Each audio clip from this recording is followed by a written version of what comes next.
আজকে আমি আপনাদের নিয়ে যাচ্ছি আমার বড় ভাইয়ের বাগান থেকে কিছু টাটকা আম পাড়তে। চলুন দেখা যাক আজকের অভিযানে কি কি চমক অপেক্ষা করছে। এই আমগুলো দেখুন কি সুন্দর দেখাচ্ছে, একদম টাটকা আর পাকা আম। এগুলো দিয়ে দারুণ আচার হবে। আমগুলো বেশ সুন্দর দেখাচ্ছে, আমগুলো খেতেও বেশ অনেক মিষ্টি হবে। এরপর আমি চলে যাচ্ছি আমার জমিতে একটু কাজ বাকি ছিল, তাই ভাবলাম এই ফাঁকে কাজটা সেরে ফেলি। কাজের মাঝে একটু বিশ্রাম নিয়ে চারপাশের সৌন্দর্যটা উপভোগ করা যাক। সবুজের প্রকৃতি আর মেঘলা আকাশ সব মিলিয়ে অসাধারণ এক দৃশ্য। মনে হয় একটু পরেই বৃষ্টি নামবে। তারপর জমিতে কাজ শেষে আমি বাসার দিকে রওনা দিলাম। আজকের দিনটা আমার বেশ কাজের মধ্যে যাচ্ছিল।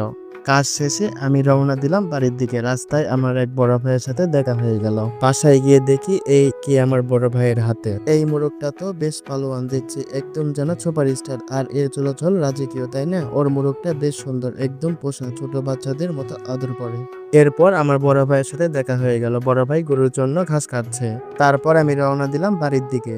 এই যে আমি খড়গুলো নামাচ্ছি। আজকের ভিডিওটা এই পর্যন্ত। আপনাদের কেমন লাগলো জানাতে ভুলবেন না। দেখা হবে পরের কোনো নতুন ভিডিওতে। সেই পর্যন্ত সবাই ভালো থাকবেন। ভিডিওটা যদি ভালো লাগে একটা লাইক দিয়ে যাবেন। ধন্যবাদ সবাই।